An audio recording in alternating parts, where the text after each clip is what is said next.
કોઈ એમ કે ને મારે મરી જવું છે, છેક ખેર એનું નિમિત્ત હોય તો જુદી વાત છે. જીવન મરવા જેવું નથી, જીવન જીવવા જેવું છે. અને કોઈ એમ કે મારે મરવું છે, આમ ડરાવે ખોટે ખોટો. એક દીકરો માવતરને ડરાવે, નથી ડરાવતો. એક દીકરો હોય પછી એમ કે માવતર કાંઈક તો કે જો તમે મને કાંઈ કહો ને તો હા હો હું એટલે સમજી લઉં આમાં ઈ. એક બહુ સરસ દાખલો છે. એની પત્ની એને પતિને કે કંઈક ખલી ભાંગીને બે કામ નથી કરતા ને બધું મારે ઢળડો કરવો તો કંઈક કામ કરો ને. તો કે મને તું બહુ કહેતી નહીં હો, ન કરો હા હો હું. તો કે નહીં નહીં જીવતા જોગી ભલા કરીને બિચારી મજૂરી વહી જાય. પણ એકવાર બહુ કંટાળીને પછી એમ કીધું ને કે હું મરી જઈશ તો મરી જાય એટલે તું છૂટ ને હું છૂટું એમ.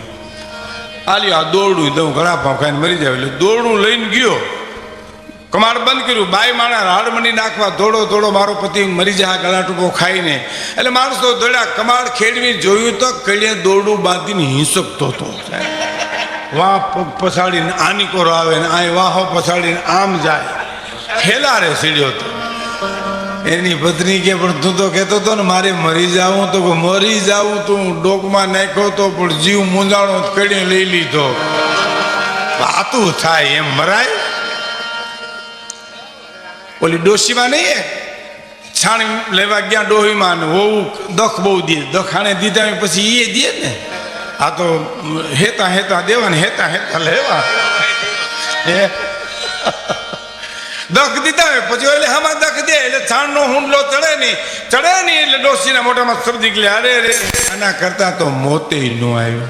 તો મોત સામે આવ્યું ઉભું રહ્યું. મારી જય શ્રી કૃષ્ણ. તો જય શ્રી કૃષ્ણ કોણ? તો કહું મોત. હા હું કામ આવ્યું? તો આગળ બોલાવ્યું ને મને તમે. તો કે હુંડલો ચડાય હુંડલો ચડાય. મરાય નહીં હુંડલા ચડાવે. એક બાપા નહીં છોકરાઓને ડારા દીધા કરે તમે મને હાંસુ જો મને હળપ ગોળાવો ન કરતા. દીકરાએ કર્યું નક્કી કે આ હરપ ગોળાવો ડારા દે ને કરતા મરેલો હરપ લઈ આવીએ ને અખતરો તો કરીએ. એ મરેલો હરપ વાડીએથી ગોતી આવ્યા ને લાકડીએ ચડાવ્યો અને 85 વર્ષના બાપા ઉપર નાખ્યો. પણ 25 વર્ષનો જોણ ઠેકડો મારે વંડી ઠેકીને બજારમાં વયો ગયો. એમ મરાય ની બાપ. જીવન નથી જંજાળ, જીવન તો છે જીવવા છે. જાવ તો મળે ને કોઈ તો ગહન ગોવિંદો રે. અને હરિભક્તુને હાથ વગો છે પ્રેમ પર ખંડો રે. મીરાએ બોલાવ્યો નથી કે આવ્યો નથી, નરસિંહ મહેતાએ બોલાવ્યો કે નથી આવ્યો નથી. કેવો દયાળુ. એનો એક પ્રસંગ સાંભળી લેજો મિત્રો, બહુ નાનો છે, બહુ પ્રેરણાદાયી છે. મેં કીધું વચ્ચે કે ભગવાન કૃષ્ણએ જાહેરમાં નિવેદનો કર્યા છે. જેને મહાભારત વાંચ્યું છે ને ખબર છે. બે વ્યક્તિની હારી એને એકાંતમાં ચર્ચા કરી છે.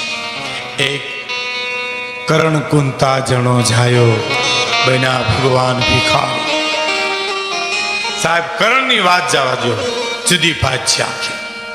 હા પરમ પૂજ્ય પાંડુરંગ દાદા તો એમ કહેતા કે કરણની બહાદુરીમાં અર્જુનની કોઈ તાકાત નથી સાહેબ બાણ ચડાવી શકે. પણ શક્તિ બધી દુર્યોધનના પક્ષમાં અધર્મના પક્ષમાં જઈ અને ખર્ચાઈ ગઈ છે. એમ ઘણા માણસો શક્તિશાળી હોય પણ અવળે રસ્તે એની શક્તિ વપરાઈ જતી હોય. 3 વર્ષથી ભગવાન કૃષ્ણે કરી યુદ્ધ કર્યું નથી પાંડવોએ. સમજી લેજો, પાંડવોએ યુદ્ધ કર્યું નથી, યુદ્ધ આવી પડ્યું છે. યુદ્ધ આવી પડે એટલે કરવું. એનો સંદેશ કૃષ્ણ મને તમને મહાભારત ગીતા દ્વારા આપે છે. એક વૃષ્ટિ કરી દુર્યોધન સમજ્યો ને દુર્યોધન, બીજી વૃષ્ટિ કરી ન સમજ્યો. પણ ત્રીજી વાર જ્યારે કૃષ્ણ ગયા ને તો ભયંકર બોલ્યો છે. દુર્યોધન એટલે અધર્મ છે.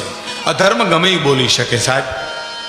ધર્મને જ બંધન છે. ધર્મ છે, ધર્મ એટલે માણાને કેમ બોલવું, કેમ વિચારવું, કેમ જીવવું એની વાત છે. બાકી જે માણા નથી નાથમોડો કાઢ નાખ્યો ને હું લેવા દેવા છે. એની એક બીજી વાત તમને કરી દઉં. ધર્મ છે ને એને કેળે જ હાલવું પડે સાહેબ. અધર્મ ગમે ત્યાંથી આવે. રાવણ અધર્મ છે, વેશ પલટો કરીને પણ સીતાનું હરણ કરી શકે, આબમાંથી ઉતરે, ધરતીમાંથી નીકળે, ગમે ત્યાંથી આવે. રામને લંકામાં જવું હોય એને પાળ જ બાંધવી પડે, કારણ કે રઘુકુળનું સંતાન છે. એનાથી જેમ તેમ હલાય નહીં, જેમ તેમ બોલાય નહીં. એમ દુર્યોધન તો અધર્મ છે, એને ત્રીજી વૃષ્ટિ કરવા માટે કૃષ્ણ આવે છે ત્યારે એમ કે છે કે તમે દેવકી વસુદેવના દીકરા છો? જો દુર્યોધન કહે છે, ભગવાન કૃષ્ણ કે હા, કે એ તો બહુ રૂપાળા છે તમારા માતા પિતા, તમે કેમ કાળા છો? હદ કહેવાય. પછી શું કીધું ખબર? તમે જશોદા નંદબાવાની દીકરા પણ કહેવાના છો? તો કે હા, એ બહુ રૂપાળા છે, તમે કેમ કાળા છો? કે હું કાળો એટલા માટે છું, તારો કાળ થઈને આવ્યો છું એટલે હું કાળો છું. અને ત્રીજી વસ્તુ જ્યારે નિષ્ફળ ગઈ ત્યારે સભામાં નજર કરી, કર્ણને ઈશારો કરી અને લઈ જઈશ, કર્ણ મારી સાથે ચાલ. સાંભળજો મિત્રો, એક ખટાટોપ ઝાડને છાંયે કર્ણને બેહાડીને અખિલ બ્રહ્માંડનો માલિક એને સમજાવે છે, કર્ણ તું દાસી પુત્ર નથી, તું સુત પુત્ર નથી, તું કુંતીનો કુમાર છો, તું પાંડવોનો મોટો ભાઈ છો, તું દુર્યોધનનો સંગ છોડી દે ને પાંડવોના પક્ષમાં આવી જા. કર્ણનો જવાબ સાંભળજો કે બહુ મોડું થઈ ગયું કૃષ્ણ, હવે તો બહુ મોડું થઈ ગયું. સુત પુત્ર દાસી પુત્રના મેણા સહન કરીને મારા કાળજા વિંધાઈ ગયા છે. હવે મિત્રતા બાંધી છે, મિત્રતાને હું દગો ન આપી શકું. હવે તમારામાં ત્રેવડ હોય તો અર્જુનને હણગારી રણ મેદાનની માલિપા આવજો, હું રાહ જોઉં છું તમારી. પણ આ વાત તમારી બહાર રાખજો ધર્મરાજાના કેશોમાં, નકર મારા મોટા ભાઈ મને મોટો ગણીની સત્તાનો સ્વીકાર નહીં કરે. કોણ? આ ઉદારતા કર્ણની છે. દુર્યોધનને કેશ ભાઈ, ધર્મરાજાને કહેશો નહીં હું તમારો મોટો ભાઈ કર્ણ છે, નકર ગાદીનો નહીં સ્વીકાર કરે. નીકળી ગયો ત્યાંથી. ક્યાં વાત! અને બરોબર રણ મેદાનની માલિપા રથનું પૈડ્યું મીંડું ધરતીમાં ગળવા, શ્રાપ હતો. એ તીર કામઠા એક બાજુ મૂકી અને પૈડું કાઢવા નીચે ઉતર્યો ને પછી ભગવાન કૃષ્ણે કીધું અર્જુને કે લે હવે બાણ માર. કે બાણ મારું પણ એના હાથમાં હથિયાર નથી, તો હથિયાર નથી તે તું મારી હગી, બાકી તારી તાકાત નથી તો કર્ણને મારી શકે. હથિયાર નથી માટે એને માર. કરે એમ કે દગો ફટકો કર્યો ભગવાન કૃષ્ણે. ભગવાને દગો ફટકો એટલા માટે કર્યો છે કે અધર્મ મરવો જોઈએ કોઈ પણ સંજોગોમાં. પ્રતિજ્ઞા લઈ પણ શકાય, તોડી પણ શકાય, કોઈ પણ સંજોગોમાં અધર્મ મરવો જોઈએ. સાહેબ, ધર્મને બચાવવા માટે તમે જે લ્યો, જે પ્રતિજ્ઞા લ્યો, તોડો એ તમને મુબારક છે. એની બે વાત મારા તમારા ઘરની વાત કરી દઉં. તમે મને કોઈ પણ માણસને એમ કહો કે તમે મારે ઘરે જમવા આવજો, એનું સત્ય છે શું? હું તમારે ત્યાં જમવા આવીશ. પણ એની મા કે બાપ બીમાર હોય ને તો એ સત્યને હોમી દેવું જોઈએ, ઓલા મોટા સત્યને સાચવવું જોઈએ, એની સેવા કરવા જવું જોઈએ. એ ભગવાન કૃષ્ણે મને તમને એમ કીધું કે ધર્મનો મોટો ધર્મ સાચવવા માટે નાના ધર્મને છોડી દેવો, મોટું સત્ય સાચવવા માટે નાનું સત્ય હોમી દેવું.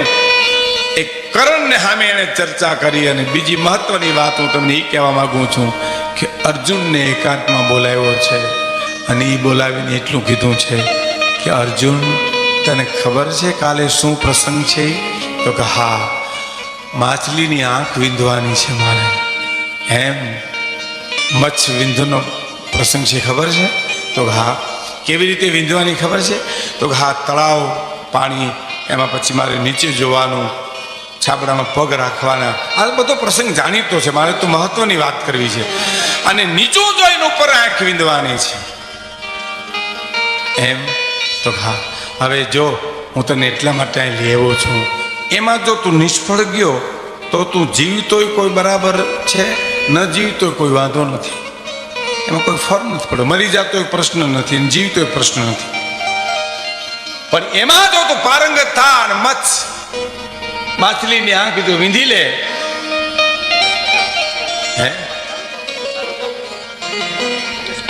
હા, પધારો રમેશભાઈ, પધારો.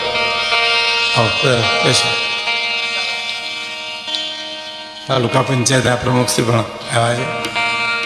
હા,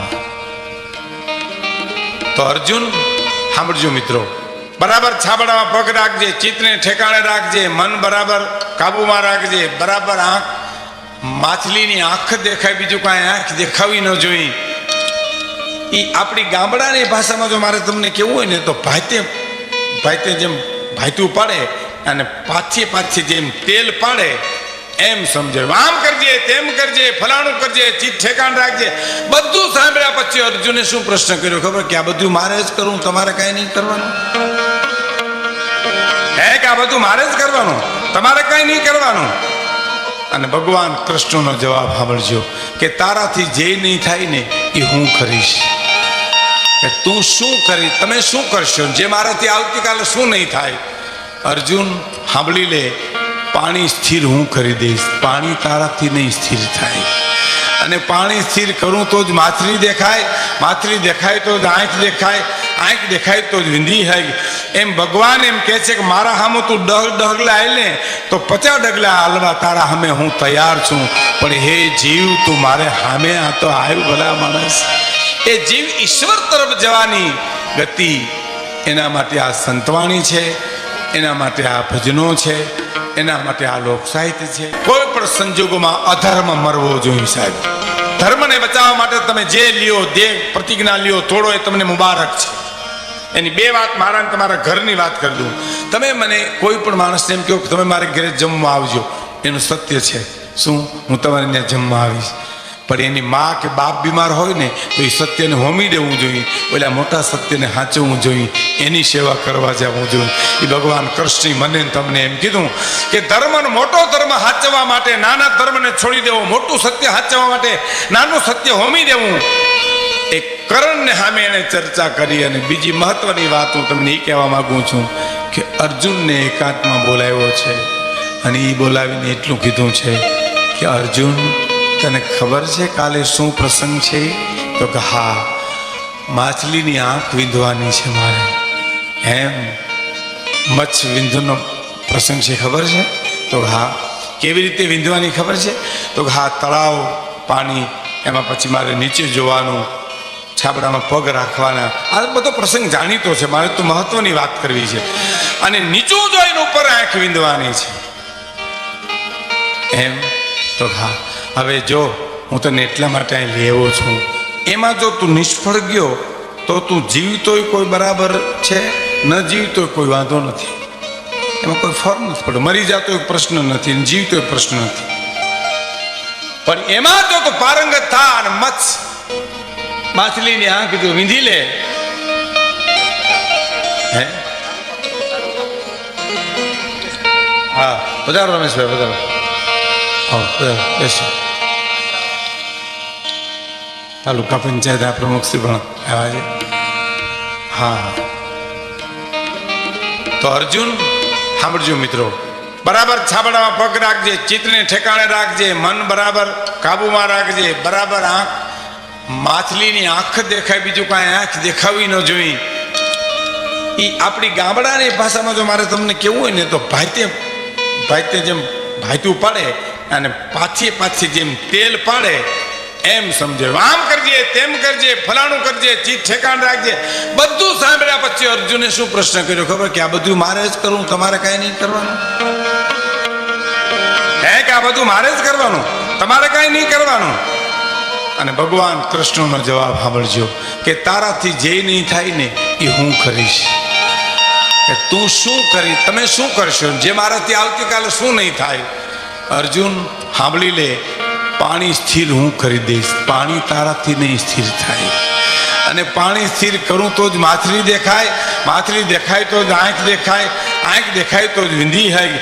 એમ ભગવાન એમ કહે છે કે મારા સામે તું 10 ડગલા હાલ ને તો 50 ડગલા હાલવા તારા સામે હું તૈયાર છું.